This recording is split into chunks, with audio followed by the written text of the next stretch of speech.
What's up, guys? Welcome to another South African true crime video. I am Pam Reddy, and thank you so much for choosing me today. So for today's case, I will be doing the Susan Rohde case. I think that is how you pronounce your surname. And I've got to tell you, this case, the outcome of this case is just the most disappointing for me.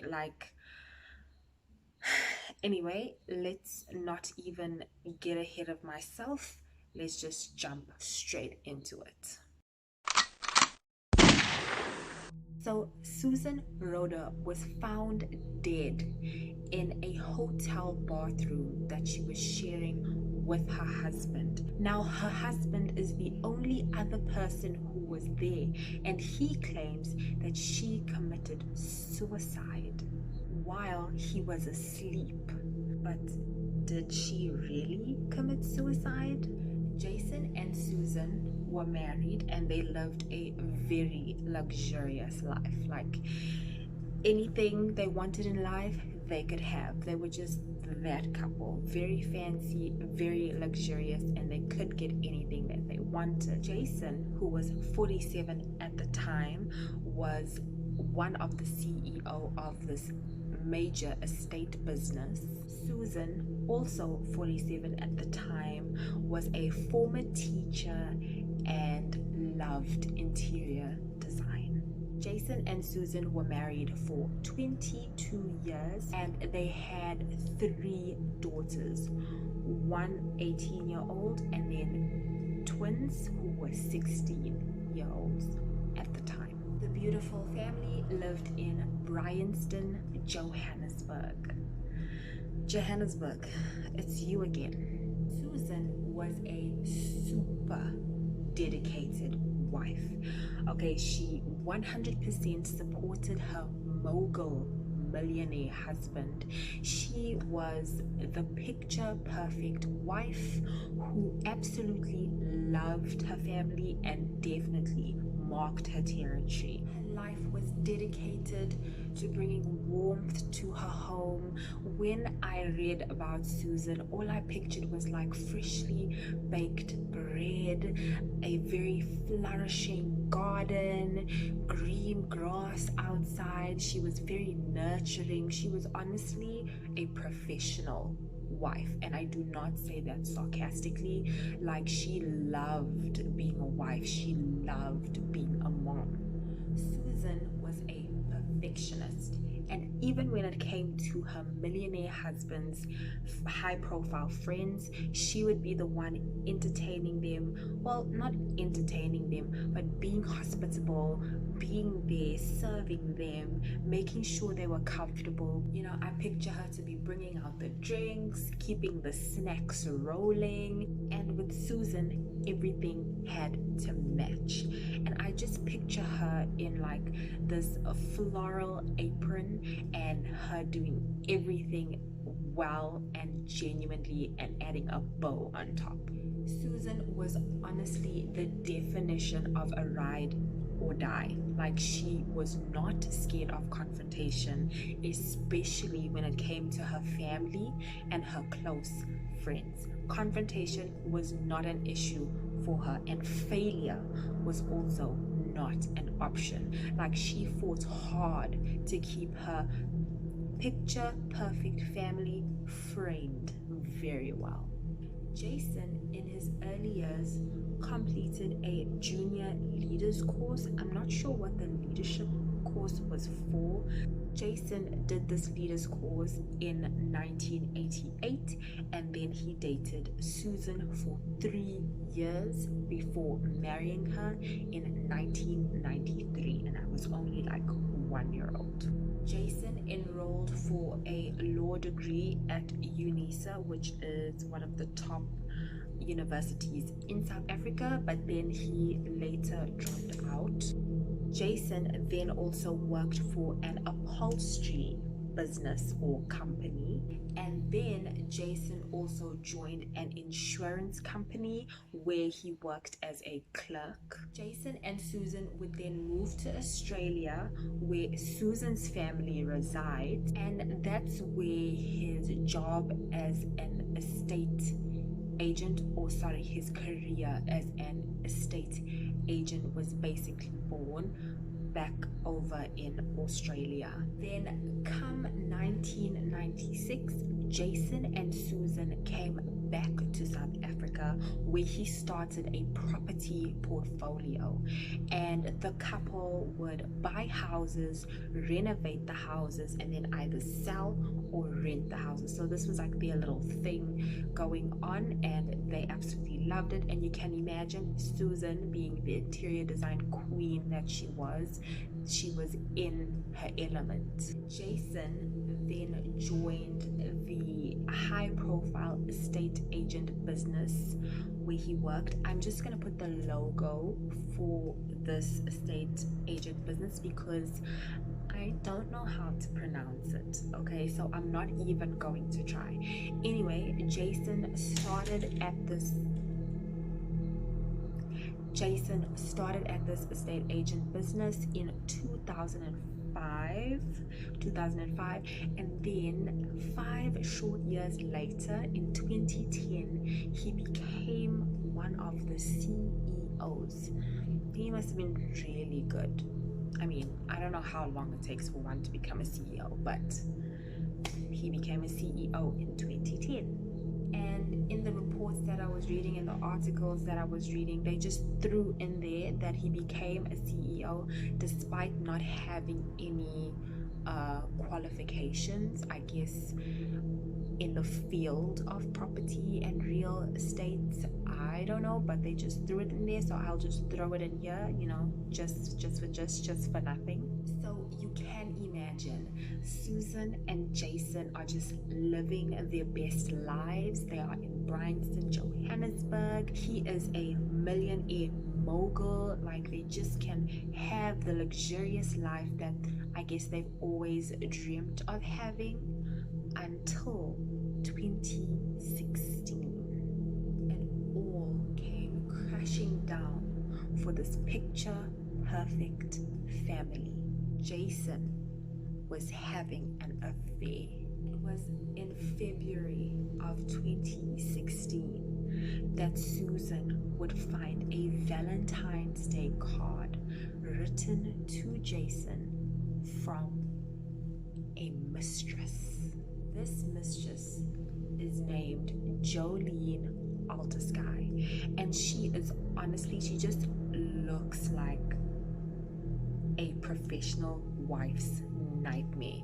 And what I mean by that is she is completely opposite. She is 10 years younger. Jolene was 37 at the time, and she is this beautiful brunette who looks model-like, where Susan was this beautiful blonde.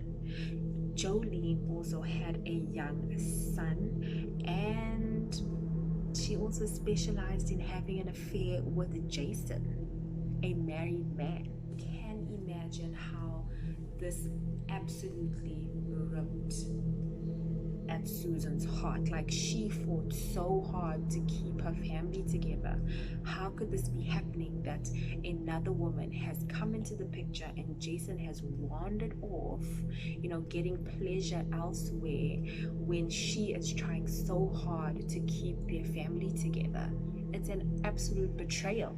And of course, Susan, being, you know, not scared of confrontation, obviously confronted Jason about it and let him know that she knows, and he had promised to end the relationship with Jolene. And without a doubt, this affair brought strain to the marriage. They were arguing constantly, bickering at each other, which obviously it would be the case, right? Despite the damaging arguing and strain on their marriage, Susan put on a brave face and still wanted to keep her husband and still wanted to keep her family intact. She was not going to let Jolene come and ruin her picture perfect life. Now, fast forward to July of 2016. Jason's workplace is hosting a conference at the Sphere Hotel in Stellenbosch. Obviously, Jason, working for the company, he is required to be there since he is one of the CEOs. And not only is he required to be there, but he will be giving a speech due to him being one of the CEOs. Susan decided to tag along with Jason, even though spouses were not necessarily invited to the conference. However, Susan insisted, and she was, I'm coming, because if this is a work conference, Jason will be there and so will Jolene. Naturally enough, understandably enough, Susan really felt deep down inside that Jason had not really kept his word and ended things with Jolene. And Susan was 100% correct. She had gone with her gut feeling and ended up finding out that Jason and Jolene were texting each other on the 23rd of July 2016. And how did she know this? She caught Jason messaging Jolene. Now, I did mention that there were text messages between Jason and Jolene. Not only do I have text messages between Jason and Jolene, I've got text messages between Jason and Susan, and then I have text messages between Susan and her therapist Jane. And these text messages were within the 24 hours before Susan was found dead in the hotel room bathroom. These text messages were submitted by cell phone expert warrant officer Anna Marie van Kerk. So the thread of messages was quite long, so I just reduced it to the ones that I thought were interesting and important.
Then comes the 24th of July 2016.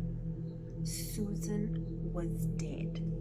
But what really happened in that hotel room in Stellenbosch?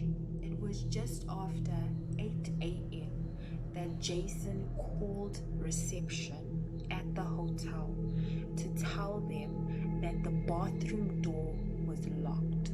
Desmond Daniels, one of the handymen in the hotel, rushed up to assist Jason. Desmond assists Jason and opens the door and finds Susan's body on the other side of that door, lifeless body.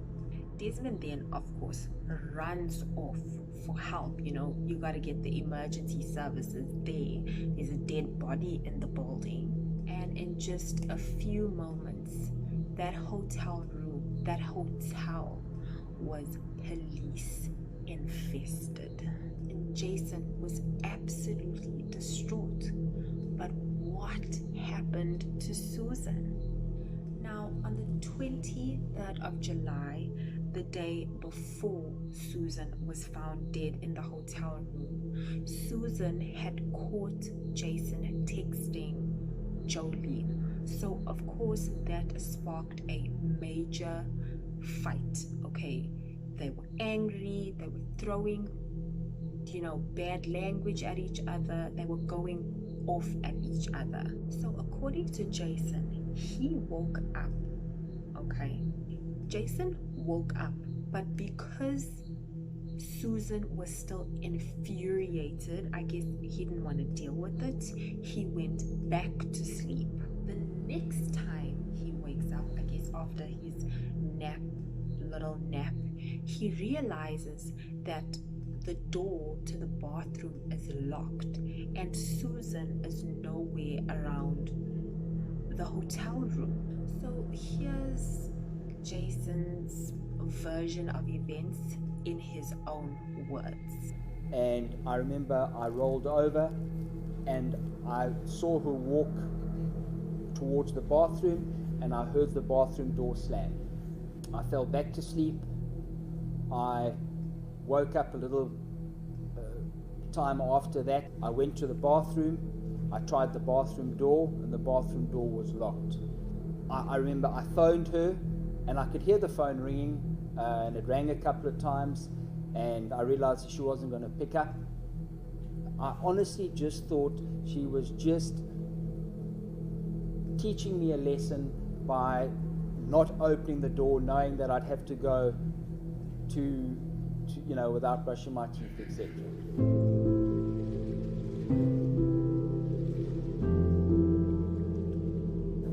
And the moment he unlocked the door, he stepped backwards.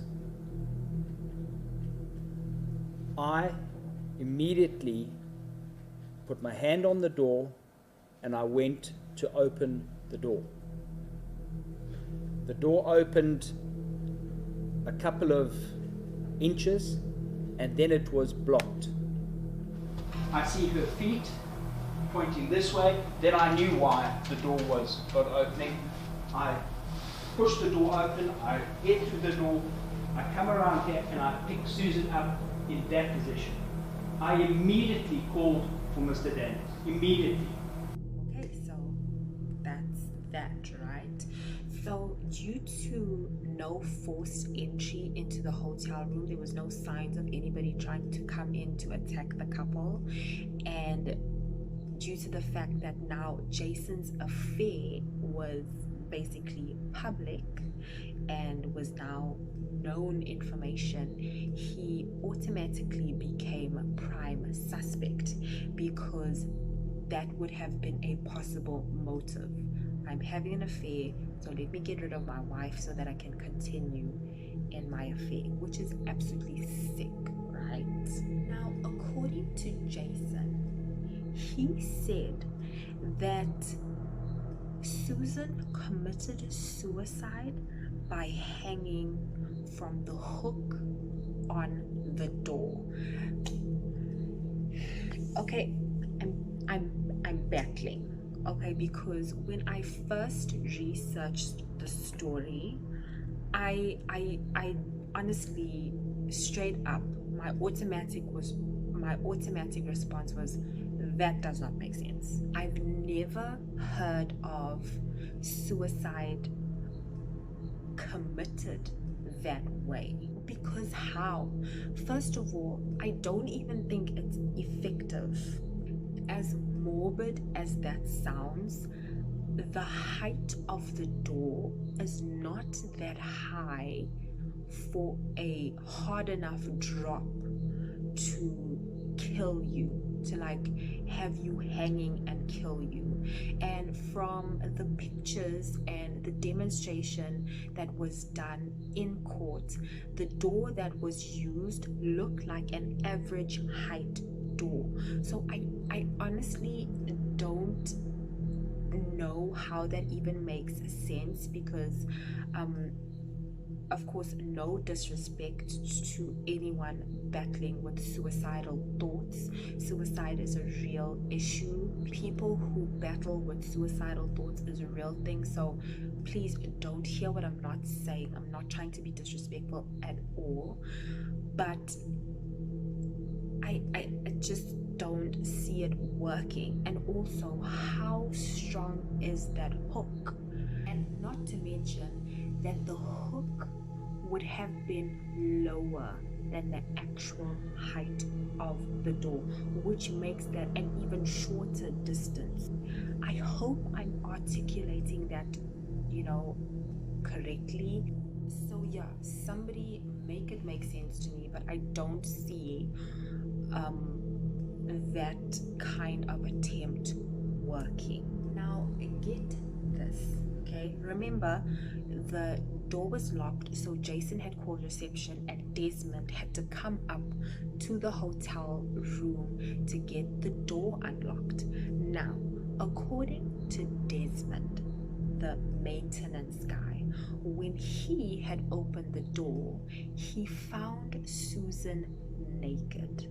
Okay, and then, oh, dead body, he decides to run out of the hotel room down back to reception where he can get a hold of emergency services. But plot twist, when Desmond runs back up to the hotel room, I guess now where with the emergency services, the police, etc., he looks again and finds that Susan is actually now dressed in a robe, and that the electrical cord was now in a different position, as if Jason had propped up the suicide or crime scene and, just brushed it up before the police came to inspect. Now, Susan's close family and friends do not believe Jason, okay? And yeah, I'm with them, because according to them, this kind of thing was 100% unlike Susan. Yes, Susan's marriage had hit the rocks and they were dealing with an affair, but Susan had so much to live for. And close family and friends say that Susan would, first of all, not commit suicide. She was not suicidal. And second of all, she would not do it naked, knowing that she would be found the very next day in that state. She just had too much dignity. She would have at least respected herself enough to be clothed when Desmond came to find her. And as I've mentioned before, Susan was not scared of confrontation. So it's such an extreme length to go to all of a sudden just commit suicide. And what is a good indication of this is what I noticed about her message to her therapist, Jane, where she explains how she approached Jolene at the conference and shook her hand and said, "I hope I never see you again." To me, that was like her ladylike version of saying, "You better back the hell away from my family and just get out of here," if you know what I mean. And even when Jane asked her, did you feel good, or did you feel like you had control, she said yes. So to me, that's indicative of somebody feeling empowered, feeling like she has control of the situation and she's able to move on, without Jason, since he's busy having affairs and all. So to me, that does not give off suicidal vibes. And Jane confirmed in court that Susan was anything but suicidal. If anything, she was anxious, understandably so.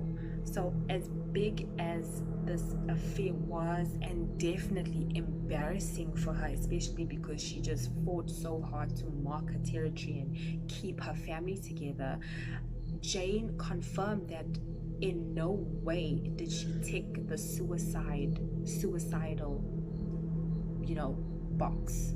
So then the defense, Jason's team, tried to make it seem like Susan was definitely suicidal and even wanted to charge Jane, the therapist, for malpractice. Like, what? Now, this was what was discovered in court about that crime scene. The marks on Susan's neck were not consistent of a hanging. There was no chair for her to make the drop. There were no footprints on the bathtub. And the autopsy revealed that she died of manual strangulation and asphyxia. Exactly. And of course, Jason was arrested. And in November 2018, Jason stood trial for the murder of his wife, Susan Rohde. Now, this is what the court believes happened, or the investigators believe happened. Okay, so obviously they were fighting and things got a bit too heated to the point where he probably then started choking her and eventually she died.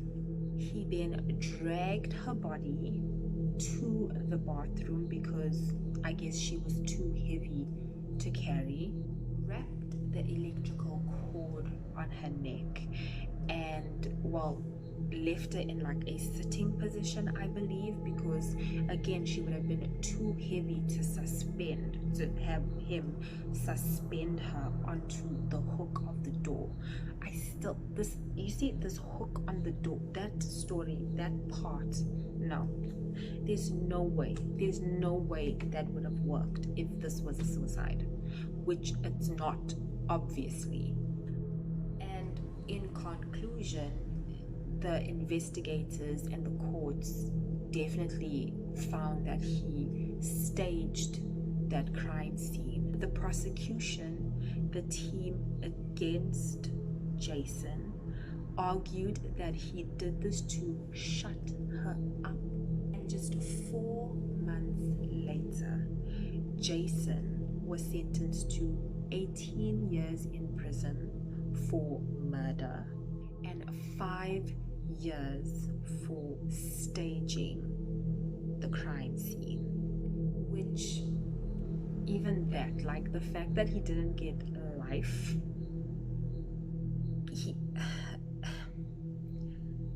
the judge pointed out that he staged the scene and sold his wife's suicide the same way he would sell a house. And in court, it was reported that Jason came across as somebody who thought he was above the law, like there was no emotion. He was very like monotone. When I watched some footage of his trial, like he was very like, it's like he's just, querying his bank statement kind of vibes. Like there was no actual emotion, which is even more creepy. And upon his sentences, his lawyer had the audacity to say that a wealthy man like him won't make it in jail. Well, your client, sir, Mr. Jason Rohde, should have thought about that before he freaking strangled his wife for a side chick. Please, don't even get me started. Like, that statement just riled me up the wrong way. Get this.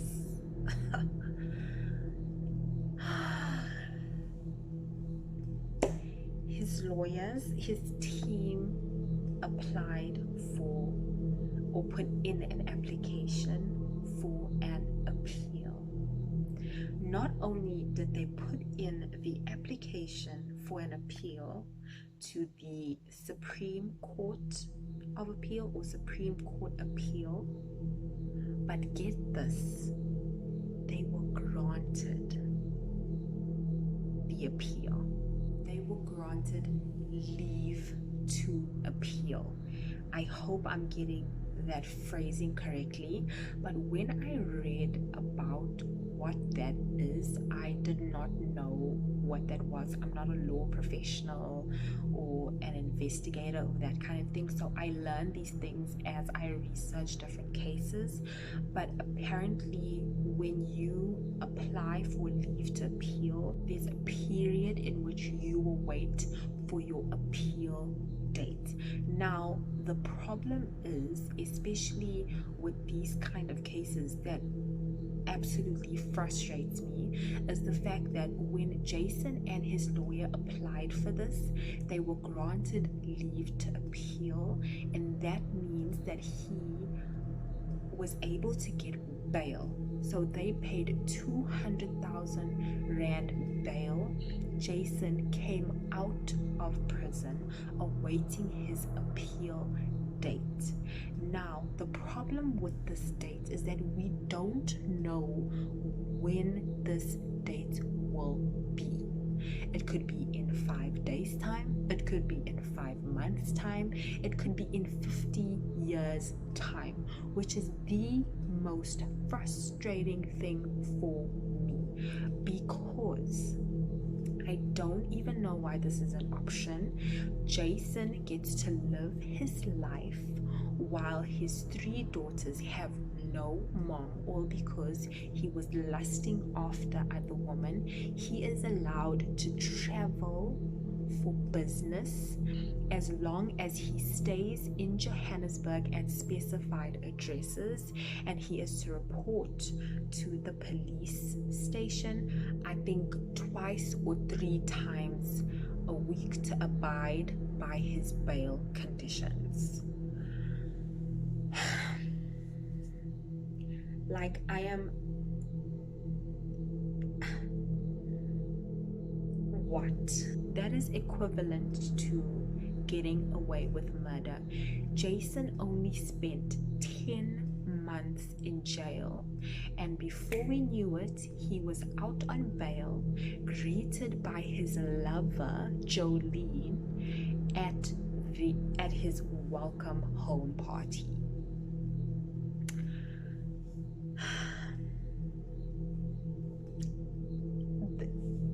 That has got to be the most, like, when I came across that article, and please, if there's anything that I said wrong about the description of the leave to appeal, please correct me where I'm wrong. I am open to, you know, learning new things and being corrected and being educated. So please, but that is what I understood from the articles that I read about this case, which those articles I had to read a few times to make sure that I'm reading the right thing, because I could not believe that this man got bail and he was able to spend Christmas at home. So it's like Susan was let down twice. She was killed, okay, number one, and then her killer gets to spend Christmas at home and continue his life. And worst of all, he's doing it with Jolene. Ugh. And that's not all. With this whole appeal story, he could even be acquitted of these murder charges, and that is wild to me, because at this point it's not even alleged. At first he had applied for the appeal with the judge that was handling and presiding over this court case, but then they obviously went to the SCA Supreme Court appeal, which I believe is a higher rank than, you know, the courts where they were handling this case. And this is where he was granted, his application was successful. So it's so disappointing for Susan, because she did not receive the desired justice. She lost her life, and that was that. And her killer is just out there living his life to the fullest, which is damaging to my soul. But anyway, without dragging this on, because I honestly could go on and on and on about this case, let me know how you feel. Let me know what you feel. Do you believe that this was a suicide, or do you honestly believe that he killed her?